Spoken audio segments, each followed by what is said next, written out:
Si por lo que sea no nos conocemos, soy Andrés, soy pastor aquí en la parroquia y me encanta que hayamos apartado todos esta mañana para vernos y para escuchar al Señor. ¿Están sonando unas campanadas? Esto es súper parroquia. Sí. Igual es una profecía. Quiero empezar leyendo Jueces 2, desde el capítulo 10. Y vamos a leer este pasaje refrescando lo que hablamos la semana pasada y a la vez va a servir como disparador para la conversación de hoy. Y toda aquella generación también fue reunida con sus padres, a sus padres. Y se levantó después de ellos otra generación que no conocía a Jehová ni la obra que él había hecho por Israel. Después, los hijos de Israel hicieron lo malo ante los ojos de Jehová y sirvieron a los Baales. Dejaron a Jehová, el Dios de sus padres, que los había sacado de la tierra de Egipto, y se fueron tras otros dioses, los dioses de los pueblos que estaban en sus alrededores, a los cuales adoraron y provocaron a ira a Jehová. Y dejaron a Jehová y adoraron a Baal y a Astarot. Elvis Presley y los Beatles probablemente han sido las dos primeras grandes estrellas de la música en ser reconocidas a nivel masivo y a nivel mundial. Aparte de ser grandes músicos, han tenido un gran reconocimiento y, por si no lo sabíais, los fans de los Beatles y de Elvis estaban locos, loquísimos. Creo que hay algunas fotos muy interesantes, podéis ir pasándolas para que veáis la pasión por los Beatles. Esta foto es mi favorita, por dos motivos. Uno, por la posición de entrega de la niña, y dos, porque le guste Ringo, que normalmente es el Beatle menos amado. Hay más fotos por ahí, los policías intentando calmar a las masas. En sus conciertos se reunían miles de seguidores, les perseguían desde el aeropuerto hasta los hoteles, dormían en la calle para poder tener los mejores sitios en los conciertos, se desmayaban, entraban en éxtasis, hacía lo que hiciese falta por conocer a sus ídolos. Después vinieron Michael Jackson, Madonna, Backstreet Boys, Justin Bieber, Taylor Swift, Praxis, un poco más adelante. Me llaman mucho la atención dos términos que solemos utilizar para referirnos a la relación entre las estrellas de la música y sus seguidores. Y me llaman la atención porque son dos palabras que están cargadas de muchas connotaciones religiosas. A los seguidores de los músicos o de los famosos les llamamos fanáticos. La palabra fanático deriva de la palabra fanum, que significaba templo o santuario. Hoy llamamos fanático a cualquier persona a la que le gusta mucho un cantante o un club de fútbol, pero antes se usaba esta palabra para referirse a las personas que tenían mucho fervor religioso. Y aunque tú y yo no conociésemos la etimología de la palabra fanático, todos sabemos que un fanático es aquella persona que se entrega mucho a algo. Quizá se entrega demasiado a ese algo. Es interesante que algunas de las expresiones que hemos visto en estas fotos podrían ser también las expresiones de una experiencia religiosa, de un momento místico, ¿no? De una epifanía, un momento en el que te encuentras con tu Señor. La palabra que utilizamos para referirnos a la celebridad de turno, al famoso, es ídolo. Y esta palabra aún tiene un peso religioso más potente. Es tan fuerte el peso de esta palabra que los cristianos muchas veces no la usamos. Es raro que algún cristiano diga de manera natural, tú eres mi ídolo. Normalmente nos suena raro, ¿no?, decir esto. Con el tiempo, creo que todos hemos ido descubriendo que los ídolos menos ofensivos son aquellos a los que llamamos ídolos. Y los ídolos más peligrosos son aquellos que no reconocemos como ídolos. Los evangélicos somos expertos desenmascarando la idolatría. Hay un montón de canales de YouTube de esto. Desenmascarando la idolatría de otras religiones o de otras ramas del cristianismo. Pero desgraciadamente no somos tan buenos desenmascarando nuestra propia idolatría. No somos buenos averiguando cuáles son esos ídolos en nuestra vida a los que quizá ya hemos entregado nuestra vida sin darnos cuenta? ¿Y si resulta que estamos más cerca de ser idólatras de lo que nosotros pensamos? La semana pasada empezamos una serie sobre el libro de Jueces y este libro relata lo que ocurre cuando un grupo de personas se olvida de quién es Dios, de qué ha dicho y de qué ha hecho por ellos. El libro empieza con una generación que no conoce a Dios y a partir de ahí esta generación entra en un bucle. Este bucle, lo podemos recordar en pantalla, normalmente es así. El pueblo desobedece a Dios, así que el pueblo es oprimido por otras naciones y otros dioses. El pueblo clama por la ayuda de Dios. Dios envía a un juez, a un guerrero que les libere de esa opresión. Son liberados para volver a desobedecer a Dios, volver a clamar, volver a ser oprimidos, volver a clamar, volver a ser liberados y así una y otra vez. Y estamos leyendo este libro porque nos cuenta qué es lo que ocurre también en nuestra sociedad cuando se olvida de Dios. Y sobre todo, nos cuenta qué es lo que ocurre en nuestras casas cuando nos olvidamos de Dios. Y más aún, qué es lo que ocurre en cada uno de nosotros cuando nos olvidamos de Dios. Porque puede ser que muchos de esos ciclos en tu vida interminables tengan que ver con nuestra amnesia de Dios. El texto que hemos leído al principio dice esto.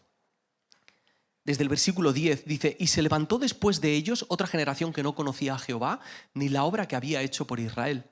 Después los hijos de Israel hicieron lo malo ante los ojos de Jehová y sirvieron a los Baales. Es decir, al olvidarse de Dios, sirvieron a otros ídolos. Es un tipo de desobediencia muy concreta. No es desobedecer en cualquier cosa, sino desobedecer en el Dios al que vas a postrarte o el que vas a adorar. Dice el texto que sirvieron a otros dioses, es decir, que no solamente hicieron un gesto de inclinación, sirvieron a esos dioses. Más adelante, en el mismo capítulo 2, dice que siguieron sus caminos, cambiaron su manera de vivir, empezaron a seguir la guía y el gobierno de estos otros dioses. Y ahora Jehová, el Dios que les había liberado de Egipto, el Dios que les había guardado en el desierto, el Dios que les había dado la tierra prometida, ya no era su único Dios, ya no era el mayor Dios ni siquiera entre todos los dioses, sino que Jehová era un Dios más entre todos los dioses.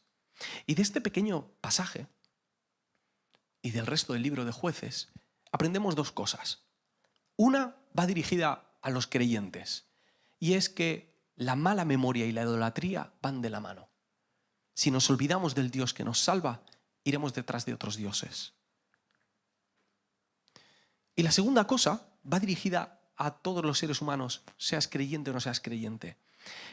Y lo podemos leer entre líneas, y no solo en el libro de Jueces, sino en toda la Biblia. Y es que no hay manera de vivir sin dioses. Siempre vamos a buscar a alguien o a algo que gobierne nuestra vida. Da igual si eres una persona con mucha fe o con poca fe. Si eres espiritual, o eres materialista, o eres ateo, o agnóstico, o creyente, todos tenemos un Dios. La pregunta es, ¿quién es ese Dios? Timothy Keller ha escrito mucho sobre el tema de la idolatría. Define un ídolo como lo siguiente. Un ídolo es algo que es más importante para usted que Dios. Cualquier cosa que cautive su corazón y su imaginación más que Dios, cualquier cosa que espere que le proporcione lo que solamente Dios puede darle. En Éxodo 20, que es el capítulo en el que leemos los 10 mandamientos, el versículo 4 dice esto: no te harás imagen ni ninguna semejanza de lo que esté arriba en el cielo, ni abajo en la tierra, ni en las aguas debajo de la tierra. Es decir, que los seres humanos tenemos la suficiente creatividad para convertir en ídolos cualquier cosa, ya esté en el cielo, en la tierra o debajo del agua de la tierra.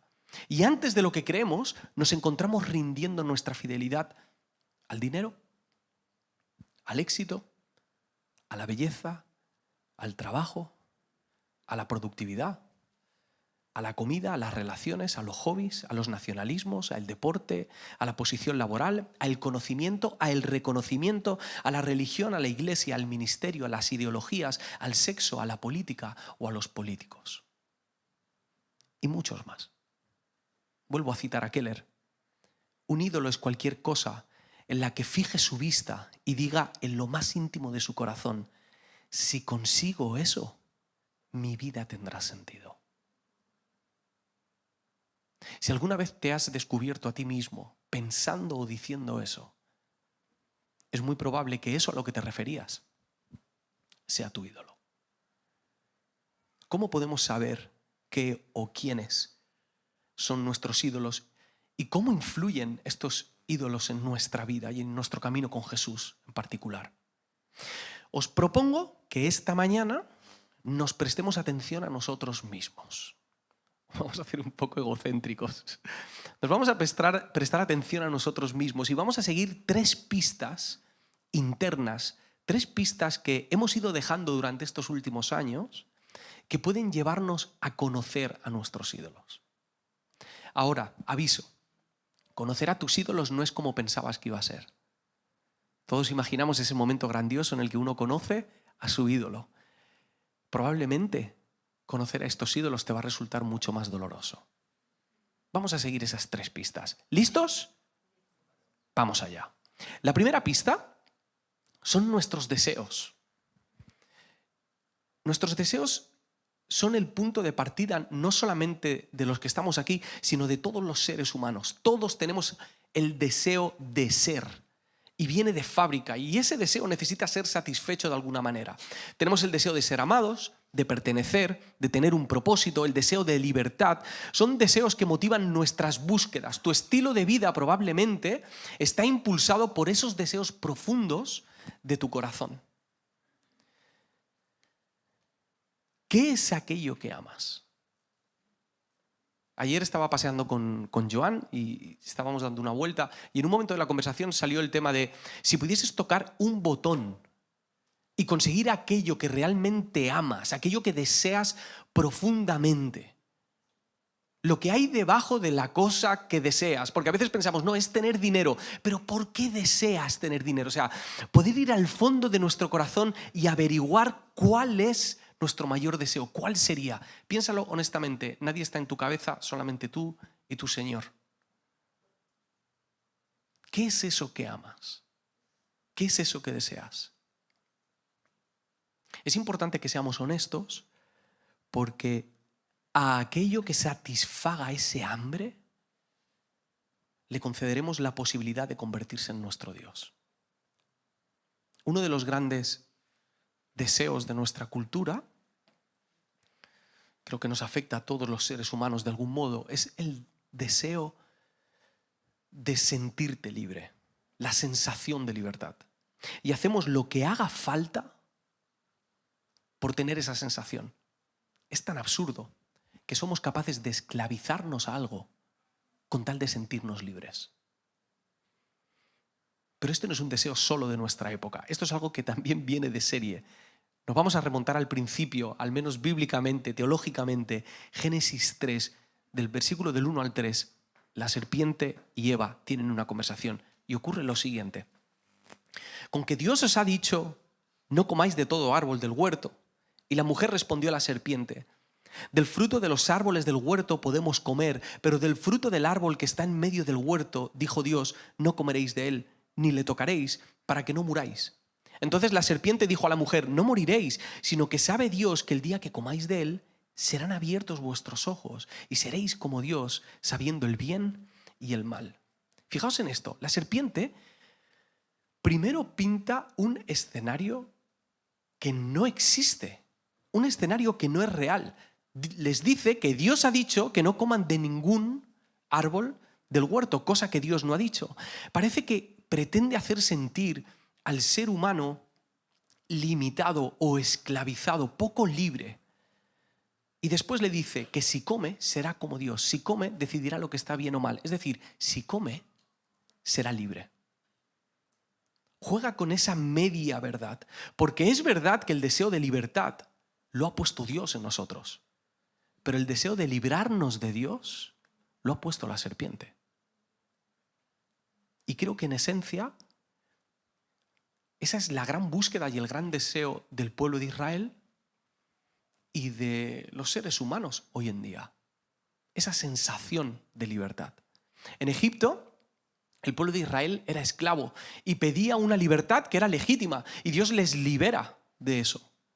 Pero les sabe a poco, y cuando están en el desierto quieren ser aún más libres, incluso recurren a otros dioses para poder ser más libres. Quieren más libertad, a lo que Dios les da más libertad y les concede la tierra prometida para que ahí se sientan libres. Pero les sabe a poco, y aún en la tierra prometida se esclavizan ellos mismos a otras naciones y a otros dioses, intentando buscar esa libertad. No la encuentran, claman por libertad, Dios les libera con un juez, pero les sabe a poco y vuelven a pedir esa libertad. Se encierran, claman, son liberados, se encierran, claman, son liberados una y otra vez en búsqueda de una libertad que ni ellos ni nosotros sabemos a qué sabe. Por eso es importante conocer nuestros deseos, porque ese hambre que tenemos dentro o nos va a acercar a Dios o nos va a empujar a seguir ídolos que van a hacer más grande ese vacío y nos van a llevar a repetir ese ciclo absurdo y adictivo del que no podemos salir. Esa es la primera pista, nuestros deseos. La segunda pista son nuestros rituales, nuestras liturgias. Me gusta mucho la palabra liturgia, no la utilizamos mucho aquí en la iglesia, pero me parece muy guay. Una liturgia es un conjunto de rituales, ceremonias, oraciones y prácticas religiosas que se llevan a cabo en un culto de adoración religiosa. Nosotros tenemos nuestra liturgia cada domingo. Venimos antes, tomamos el café, nos saludamos, cantamos canciones, oramos juntos, hablamos de la generosidad, tenemos un tiempo de palabra y nos vamos a montaditos, que eso ya ha formado parte de... ya está enquistado en la liturgia de la parroquia. El resto de religiones también tienen sus liturgias. La Biblia relata cómo el pueblo de Israel tenía su liturgia. En el libro de Levítico podemos leer cómo era esa liturgia. El libro de Hechos cuenta cómo era la liturgia de los primeros cristianos. Dice que se reunían en casas, partían el pan, eran generosos los unos con los otros, adoraban, leían la palabra, insistían en la doctrina de los apóstoles. Esa era su liturgia.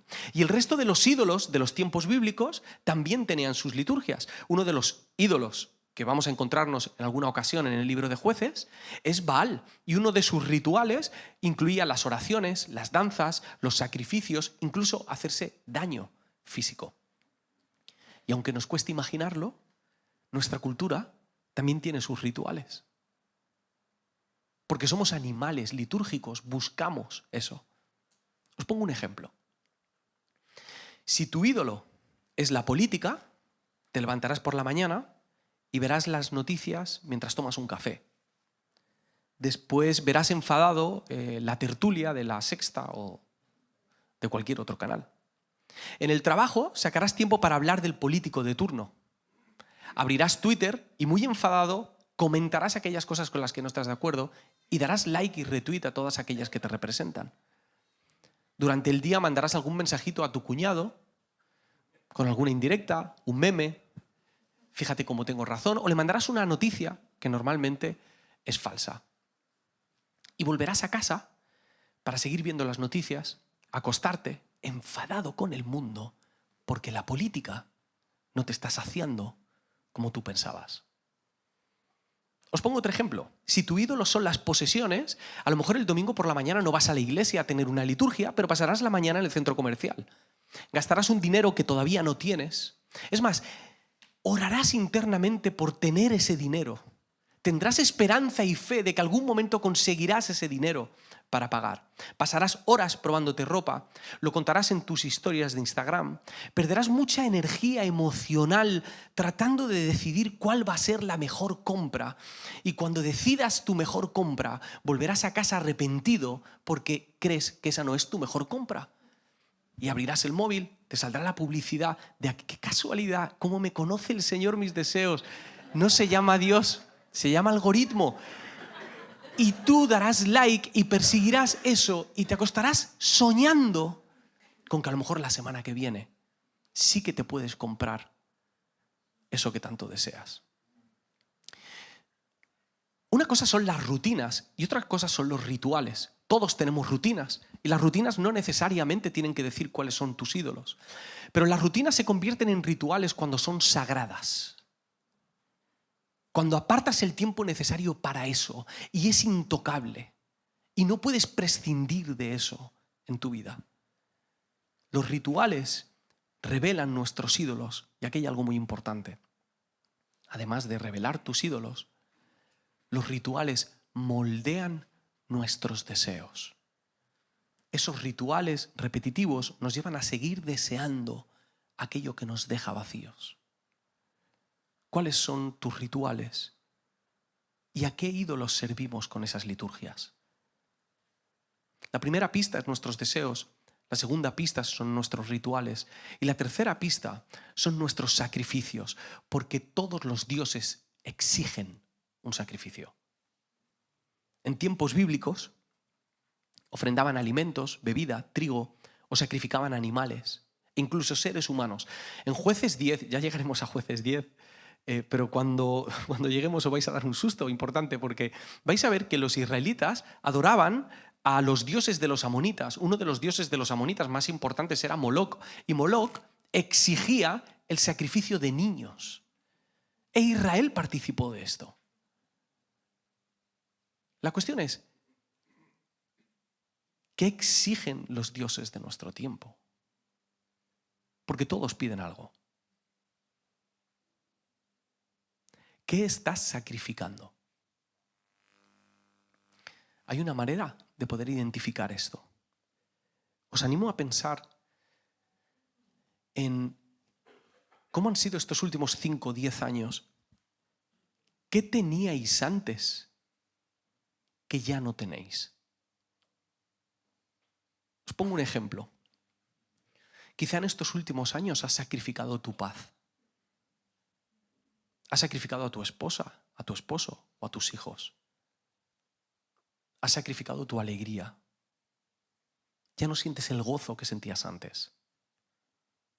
Quizás has sacrificado tu salud mental, tu futuro, tu integridad, tus amistades, tu atención. Ya no puedes prestar atención a Jesús. Ya casi que no puedes prestar atención a nada. Has sacrificado tu valor como hijo de Dios. A lo mejor has perdido tu amor hacia Jesús. ¿Qué has sacrificado en estos últimos años? Cuando observamos nuestros deseos, nuestras rutinas, o rituales, mejor dicho, y nuestros sacrificios, estamos un poquito más cerca de conocer a nuestros ídolos. Pero hacer este ejercicio resulta doloroso porque, sorpresa, al conocer a tus ídolos, en realidad te vas a conocer a ti mismo.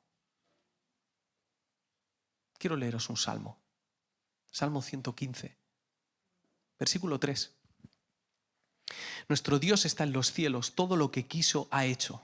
Los ídolos de ellos son plata y oro, obra de manos de hombres. Tienen boca, mas no hablan, tienen ojos, mas no ven, orejas tienen, mas no oyen, tienen narices, me gusta eso, tienen narices, mas no huelen, manos tienen, mas no palpan, tienen pies, mas no andan, no hablan con su garganta. Versículo 8. Semejantes a ellos son los que los hacen y cualquiera que confía en ellos. Los dioses están hechos a nuestra imagen y semejanza. Los dioses de este tiempo son artesanía de nuestra imaginación para justificar nuestros amores, nuestros errores y nuestros pecados. En un principio los ídolos no suponen una amenaza a nuestro estilo de vida, al revés, potencian nuestros deseos. Incluso los ídolos parecen tolerantes porque no exigen exclusividad, te permiten tener otros dioses.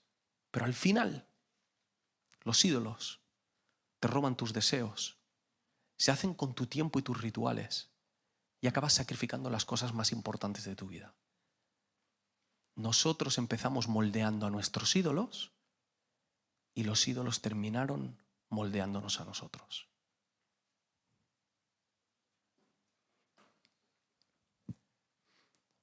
Esa es la desventaja de hacer nuestros ídolos. Pero hay una ventaja. Hay una buena noticia ahí. Y es que si nosotros construimos a nuestros ídolos, nosotros podemos derribar a nuestros ídolos en el nombre de Jesús. Nuestra imaginación, nuestra atención, nuestros deseos pueden ser moldeados por el Espíritu Santo para que esos ídolos pierdan su lugar. Hay un pasaje precioso en Filipenses 2. A veces cuando leemos pasajes muy conocidos desconectamos y os pido porfa que pongamos atención a este texto. Filipenses 2, desde el versículo 5, dice: haya pues en vosotros este sentir que hubo también en Cristo Jesús, el cual siendo en forma de Dios no estimó el ser igual a Dios como cosa que aferrarse, sino que se despojó de sí mismo, tomando forma de siervo, hecho semejante a los hombres, y estando en la condición de hombre se humilló a sí mismo, haciéndose obediente hasta la muerte y muerte de cruz.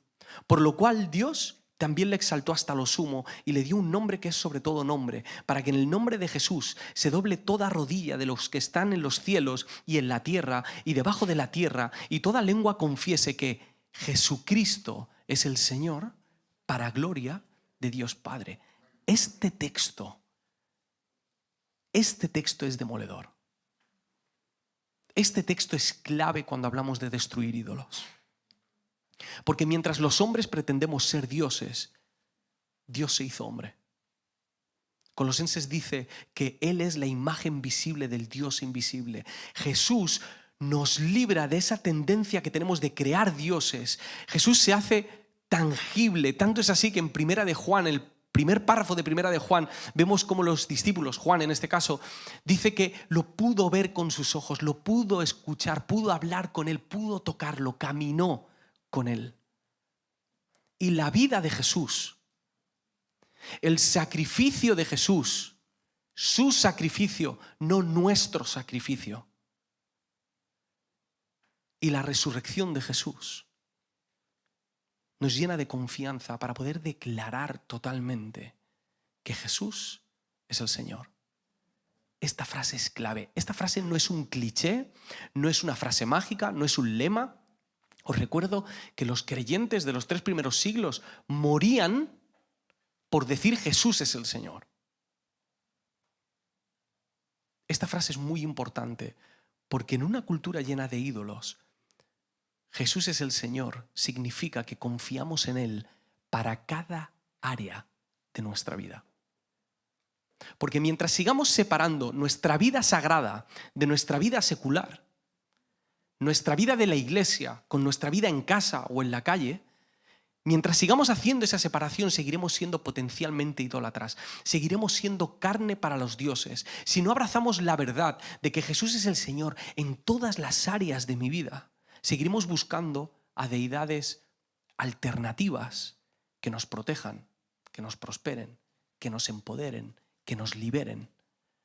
En nuestra área económica, sexual, social, intelectual, física.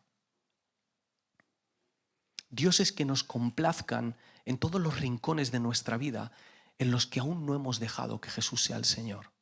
O dicho de otra manera, todas esas áreas de nuestra vida en las que todavía no hemos dejado que Dios nos ame. Todas esas áreas en las que creemos que nosotros nos vamos a amar mejor a nosotros mismos que Dios a sus hijos. Nuestra lucha contra los ídolos empieza reconociendo que Jesús debe gobernar y debe amar cada área de mi vida. Quiero terminar con una pregunta y con un versículo. La pregunta es esta: ¿estoy dispuesto a hacer lo que Dios me diga en cualquier área de mi vida? Porfa, no la respondamos a la ligera. ¿Estoy dispuesto a hacer lo que Dios me diga en cualquier área de mi vida? Qué importante es esta pregunta, porque si en algún área de nuestra vida no estamos dispuestos a obedecer a nuestro Señor, quiere decir que en esa área de nuestra vida hay otro Señor. Y ese Señor que hay en esa área de tu vida se parece muchísimo a ti, casualmente. Estoy dispuesto a hacer lo que Dios me diga en cada área de mi vida. Y quiero terminar con este versículo. Primera de Juan 5, versículo 21. Es el último versículo de la primera carta de Juan. Una carta en la que, por cierto, Juan habla mucho de los ídolos. Y dice lo siguiente: hijitos, guardaos de los ídolos. Qué cariñoso Juan, ¿verdad? Hijitos, guardaos de los ídolos.